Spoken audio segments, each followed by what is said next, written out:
प्रधानमंत्री नरेंद्र मोदी के कुछ ड्रीम प्रोजेक्ट्स हैं।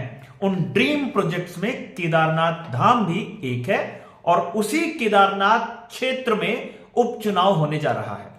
20 नवंबर को चुनाव होगा, 23 नवंबर को नतीजे आएंगे।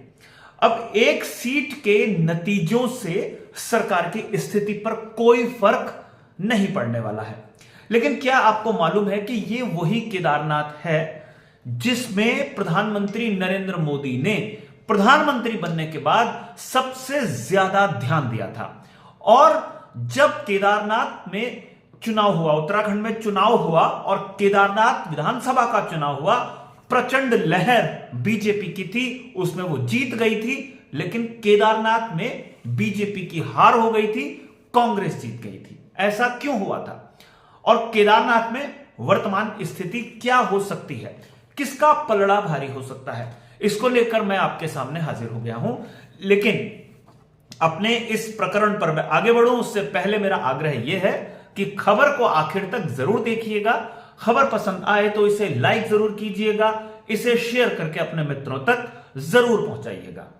नमस्कार, मैं हूं मनमोहन भट्ट। ऐसे बहुत कम विधानसभा के क्षेत्र होते हैं जहां पर सरकार की प्रतिष्ठा होती है, ना सिर्फ राज्य सरकार की बल्कि केंद्र की भी, और केदारनाथ धाम उनमें से एक है। केदारनाथ विधानसभा सीट इनमें से एक है।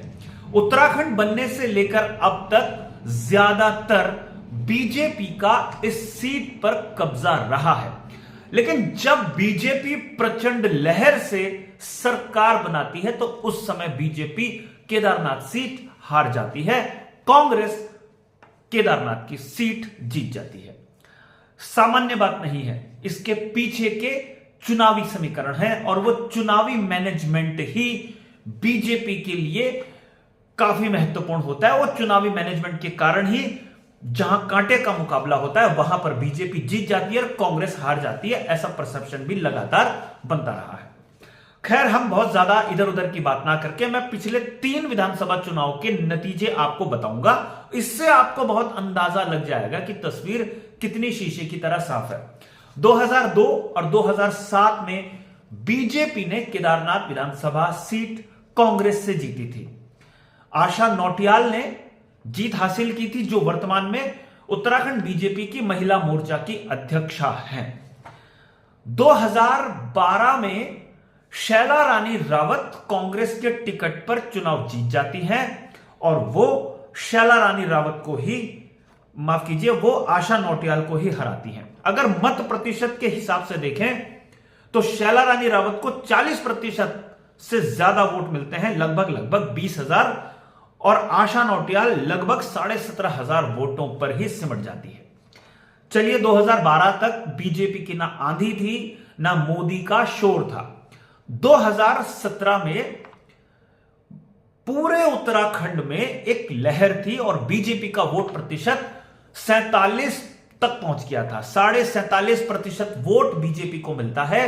मोदी लहर अपने चरम पर होती है। यह मैं इसलिए कह रहा हूं कि जो 57 सीटें बीजेपी को उत्तराखंड में मिली, इससे पहले बीजेपी कभी भी इतने बड़े आंकड़े तक नहीं पहुंच पाई। बीजेपी को कभी भी लगभग 47% वोट नहीं मिला था, इसीलिए यह प्रचंड लहर थी। केंद्र में मोदी की सरकार थी और आपदा के बाद केदारनाथ क्षेत्र का पुनर्निर्माण किया जा रहा था। भारत सरकार का एक ड्रीम प्रोजेक्ट बन गया था। हम सारे लोग जानते हैं प्रधानमंत्री नरेंद्र मोदी बाबा केदारनाथ के अनन्य भक्त हैं, फिर भी केदारनाथ के लोगों ने बीजेपी को हरा दिया। अब हारने के कारण क्या थे मैं ये बताऊंगा आपको। 2017 की बात कर रहा हूं। आशा नौटियाल जो 2 बार की विधायक थी, उनको बीजेपी ने टिकट नहीं दिया। वो इंडिपेंडेंट चुनाव मैदान में कूद गई और उनको मिले 21% वोट, और अगर इनको नंबर्स में कैलकुलेट करें तो 12,000 वोट। कुलदीप रावत एक और नेता हैं जो इंडिपेंडेंट की हैसियत से चुनाव लड़े और इन्हें मिले 23% से कुछ ज्यादा वोट, लगभग 13,000 वोट। अगर आप नंबर देख ले तो 25,000 वोट सीधा सीधा निर्दलियों के खाते में चले गए, जिन्होंने डिसाइड किया इस फैक्टर को कि कौन जीतेगा और कौन हारेगा। कांग्रेस के प्रत्याशी थे मनोज रावत और बीजेपी की प्रत्याशी थी शैला रानी। अब ये शैला रानी पहले कांग्रेस में होती थी, लेकिन 2016 में जब कांग्रेस में टूट हुई विजय बहुगुणा और हरक सिंह रावत के नेतृत्व में, हरीश रावत से नाराज होकर, तो शैला रानी इनके साथ अलग हो गई और बीजेपी की ये मजबूरी थी कि ये शैला रानी को टिकट दे, क्योंकि शायद इसी तरीके का कुछ समझौता हुआ था कि जो भी पार्टी कांग्रेस छोड़कर बीजेपी में आएगा उसको टिकट दिया जाएगा। शैला रानी को टिकट मिल गया और आशा नौटियाल बगावत पर उतर आई और साथ साथ कुलदीप रावत भी निर्दलीय मैदान में उतर गए और शैला रानी रावत को 20% से कुछ अधिक वोट मिले, लगभग 11,500 वोट। और मनोज रावत, जो मूल रूप से एक पत्रकार की हैसियत से जाने जाते थे, हरीश रावत के नजदीकी थे, उन्हें कांग्रेस ने टिकट दिया और वो लगभग 25% वोट ले गए और लगभग 13,900 वोट उनको मिले। 700-800 वोटों से मनोज रावत जीते। ऐसा नहीं है कि कोई बहुत भारी अंतर से चुनाव जीते, लेकिन बीजेपी का मत प्रतिशत आप देखिए कि बीजेपी को 20.5% वोट मिले, जबकि 2017 में बीजेपी को पूरे उत्तराखंड में लगभग 47% वोट मिले थे, यानी लगभग 27% वोट कम बीजेपी को मिले थे। यह वो दौर था जब बीजेपी की प्रचंड बहुमत की सरकार बनी थी, यानी लहर में केदारनाथ के लोगों ने बीजेपी को धो दिया था। 2022 के चुनाव में आ जाइए, बीजेपी ने फिर से गेन कर लिया। शैला रानी रावत को बीजेपी ने टिकट दे दिया और शैला रानी रावत 36% वोट और 22,000 वोट लेकर, 36% उनको वोट मिला, 22,000 का नंबर था, उनको इतने वोट मिले। मनोज रावत को 12,500 वोट मिले और 21% मत मनोज रावत का रहा, यानी जो पिछली बार उनको मिला था जीत के समय वो 25% था, इस समय सिर्फ 21% मिला था। कुलदीप रावत एक फैक्टर है वहां पर केदारनाथ में और कुलदीप रावत ने 22% वोट काटे, 13,500 वोट कुलदीप रावत ले गए। आम आदमी पार्टी भी 8% वोट ले गई और इसलिए जो फैक्टर थे इसने बीजेपी को जीत दिला दी। कुलदीप रावत एक फैक्टर है, यह बात सबकी समझ में आ गई और बीजेपी ने वर्तमान परिस्थिति में कुलदीप रावत को अपने पाले में खड़ा कर दिया और शैला रानी रावत को पहले ही प्रदेश अध्यक्ष महिला मोर्चा की बना दिया। यानी बीजेपी को मालूम है कि केदारनाथ के समीकरण क्या है। केदारनाथ में कुलदीप रावत फैक्टर है, उन्हें पहले ही पार्टी में शामिल करा लिया और माफ कीजिए, आशा नौटियाल को महिला मोर्चा की प्रदेश अध्यक्ष बनाया। लेकिन आशा नौटियाल का दावा अभी भी है और कुलदीप रावत का दावा अभी भी है। टिकट किसे बीजेपी देगी ये बीजेपी ही जानती होगी।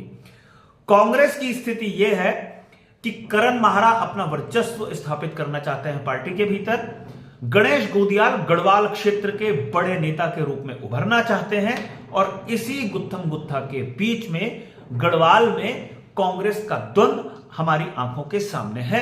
कांग्रेस ने एक यात्रा जरूर निकाली हरिद्वार से केदारनाथ धाम तक, लेकिन उस यात्रा के बीच में कई प्रकार की राजनीति हुई और उस यात्रा के बाद कांग्रेस के भीतर का विवाद पंचायत हो गया और मनोज रावत जो पूर्व विधायक है, वर्तमान में दावेदार हैं, उनकी कोई वैसी भूमिका उस यात्रा में दिखाई नहीं दी जैसी कि अपेक्षा की जा सकती थी। और खबर यही है कि उसमें कहीं ना कहीं कांग्रेस के कई सम्मानित लोगों को वैसा सम्मान नहीं मिला जैसा कि उनको अपेक्षा थी। इसीलिए बात कही जा रही है कि कांग्रेस के भीतर एक अजीब सा गुट है, एक अजीब सी फूट है, जिसका फायदा कई बार बीजेपी उठाते हुए नजर आई और जब निर्दलीय चुनाव लड़ते हैं तो खेल बिगड़ जाता है।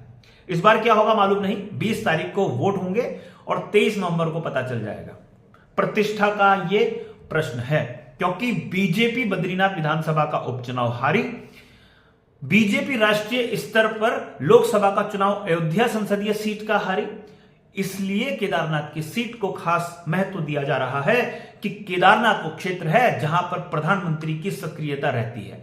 अभी भी हर महीने ऐसा बताया जाता है कि प्रधानमंत्री सीधा मॉनिटरिंग करते हैं, ऑनलाइन पूरे सारे तामझाम लगे हुए हैं। ऑनलाइन केदारनाथ में जो काम हो रहे हैं उसकी मॉनिटरिंग आप सीसीटीवी कैमरे के जरिए चीफ सेक्रेटरी के दफ्तर में देख सकते हैं, मुख्यमंत्री कार्यालय में भी शायद देखा जा सकता है और प्रधानमंत्री सीधा कनेक्ट होते हैं और पूरी एक एक चीज की जानकारी वो लेते हैं। यानी केदारनाथ में बीजेपी की प्रतिष्ठा इसलिए जुड़ी हुई है कि अगर बीजेपी को केदारनाथ के लोगों ने गच्चा दे दिया तो बड़ी फजीयत बीजेपी की हो जाएगी कि प्रधानमंत्री जिस काम में सीधा इन्वॉल्व है उस पर भी मुहर नहीं लग रही है। और बद्रीनाथ सीट हाथ से निकल गई, अयोध्या सीट हाथ से निकल गई, इस केदारनाथ सीट हाथ से नहीं निकलनी चाहिए। खबर यह भी है कि पर्दे के पीछे से संघ परिवार खासतौर पर केदारनाथ क्षेत्र के विधानसभा चुनाव में अपनी तैयारियों में जुटा हुआ है। वैसे आपको हमने पहले भी बताया था कि 5-5 कैबिनेट मंत्री, बीजेपी का एक महामंत्री उस क्षेत्र में लगा हुआ है और पूरी टीम डेडिकेशन के साथ काम कर रही है ताकि इस चुनाव में गच्चा बीजेपी ना खा पाए। अभी के लिए साथियों इतना ही। अगली रिपोर्ट में आपसे फिर मुलाकात होगी, तब तक इजाजत दीजिए। नमस्कार।